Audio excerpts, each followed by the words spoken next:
makes it clear, quote, "There is room on this land for all of us, and there must also be, after centuries of struggle, room for justice for Indigenous peoples. That is all that we ask. We will settle for nothing less." He's laid out what he sees as the failings of the land claims process in Canada, and he joins us now for more on those failings. Here's Arthur Manuel, co-author of Unsettling Canada, a national wake-up call. And Arthur, it's good to meet you here at TVO tonight. How you doing? Very well, thank you. Glad to have you here. I want to do an excerpt here from the first chapter of your book, Unsettling Canada, and it goes like this.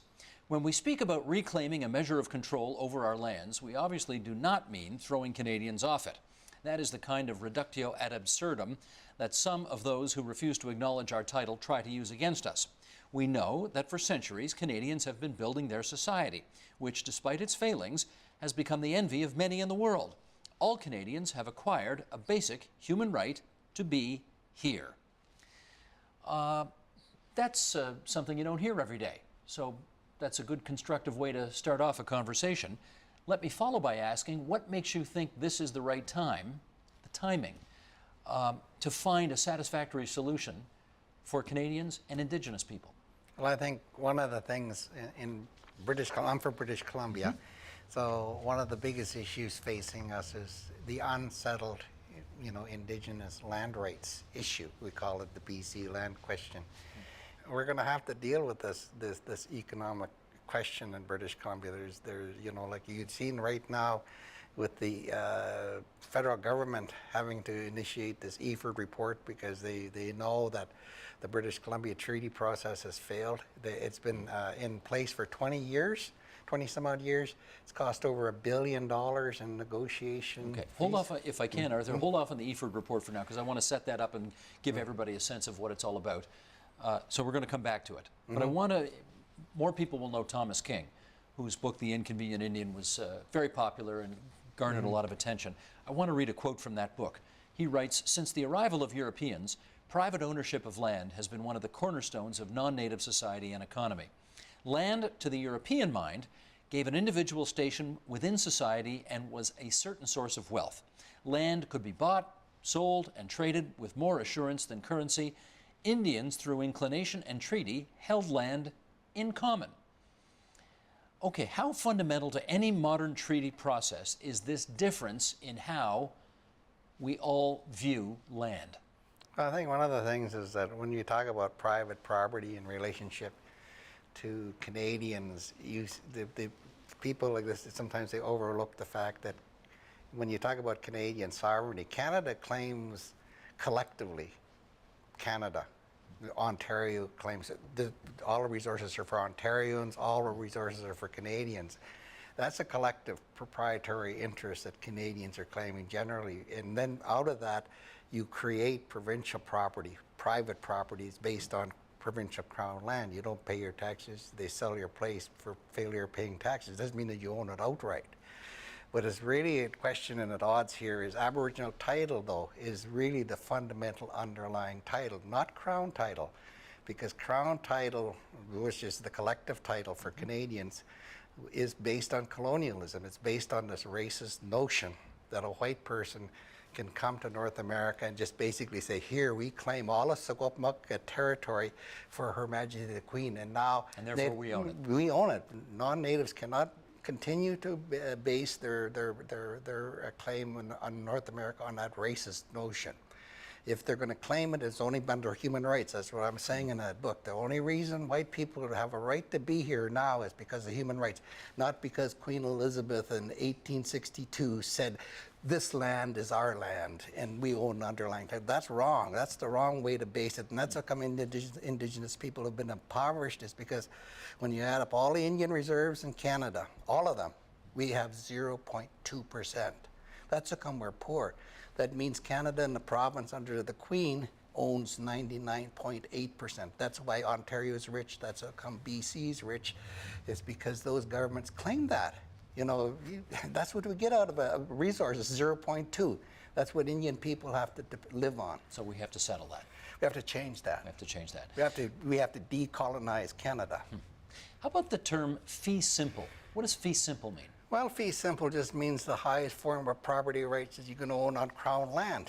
But the underlying title of this country has to be Aboriginal title, it has to be treaty rights. That's what and that's what it says in the Constitution of Canada under Section 35(1), is that all Canada and the province recognize existing Aboriginal treaty rights, which is basically that fundamental underlying property right in Canada is Indigenous and not from the Crown. So let's go back now. You mentioned a guy named Douglas Aford a little while ago, and now we'll bring his report into the mix.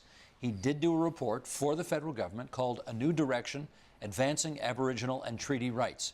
And what does the Aford report have to say about a fee simple solution to this problem?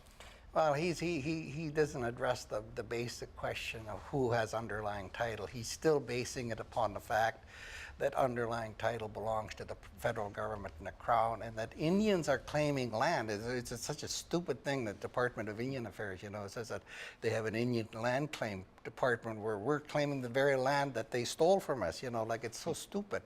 You know, the thing is that Aford report does not address that, because really what needs to be understood is that Native people believe that we own the land, and it's the underlying title. It's under fee simple, it's under Crown land. It's like a blanket. It's the bottom blanket. If there's Crown interest, it rests on top of our Aboriginal title, and if there's private property, it rests on top of the Crown title. But everybody owes it to the fact that the base title is Aboriginal. Did you have anything to do with this report?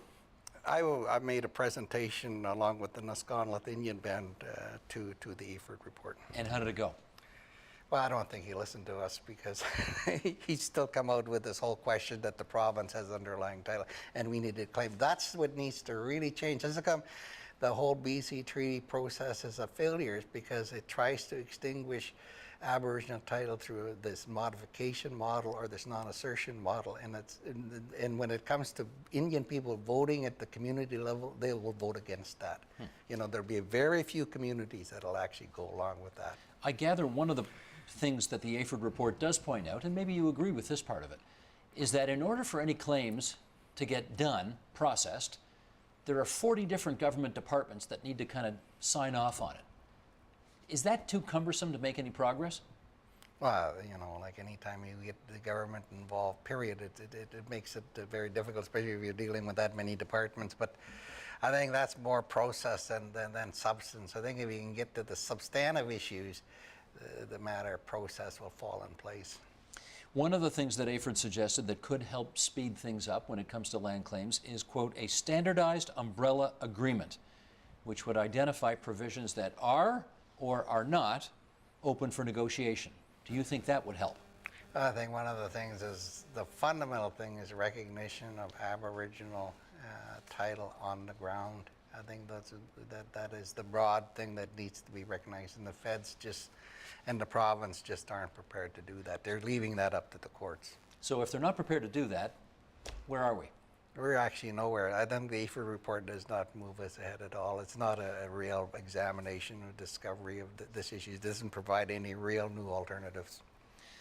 Okay, well, I'm going to push us a bit along here anyway, in the hopes that we can learn more about this. And you talked about the Chilcotin Nation a moment ago, and I want to do a quote from the Aford report on that.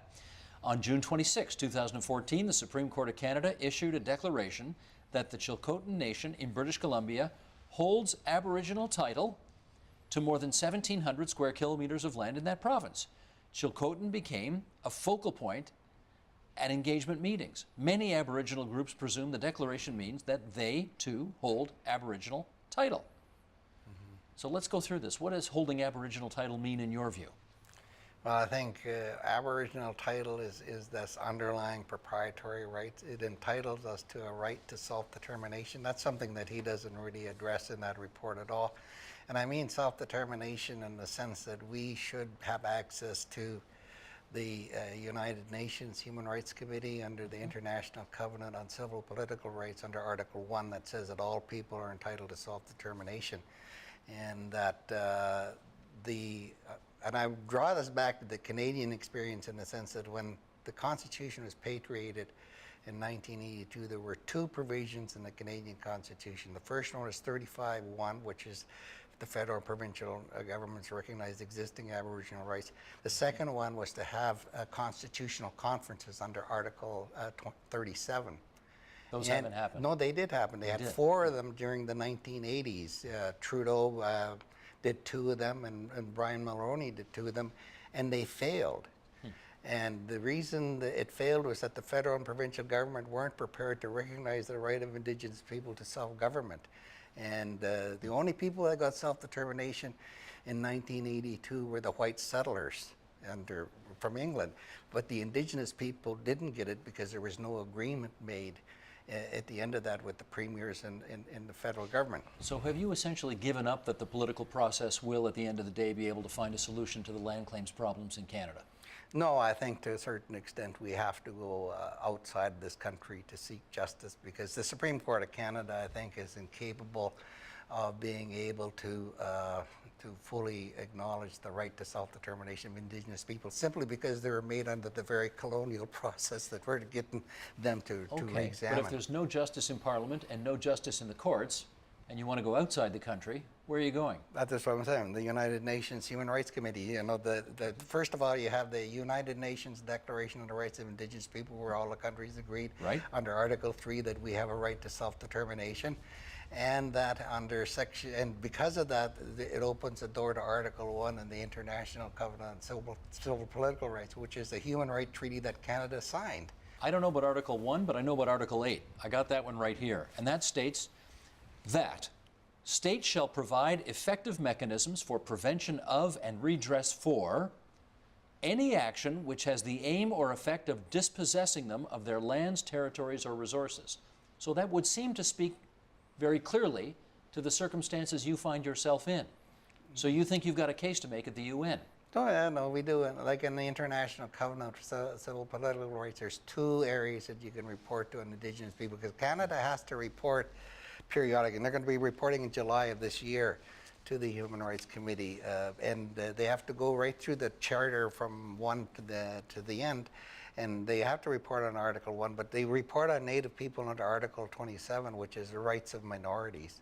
And we disagree with that, because we actually have underlying proprietary rights in the land, and that's what the Supreme Court recognizes as Aboriginal title, and that kicks it back up to Article 1. You know, so. But if you win, just in our last minute here, if you win in the United Nations, it still has to come back to Canada to implement the decision of the United Nations. Are you sure you'll be able to get that to happen in this country? Well, I think one of the things is that Canada did change its law in relationship to sex discrimination when Native women used to marry non-Native people. So that, it was the Human Rights Committee actually that said that was racist, and they actually did wind up changing it. So there's precedent that it could happen again. It could happen again, yeah. You're hopeful? Well, we're hopeful. You know, we need to find peaceful mechanisms both at the local to the international level to solve this very difficult problem. Indeed. Arthur Manuel, the name of your book is Unsettling Canada, a national wake-up call, and we thank you for coming into TVO tonight to talk about it. Thank you. Help TVO create a better world through the power of learning. Visit supporttvo.org and make a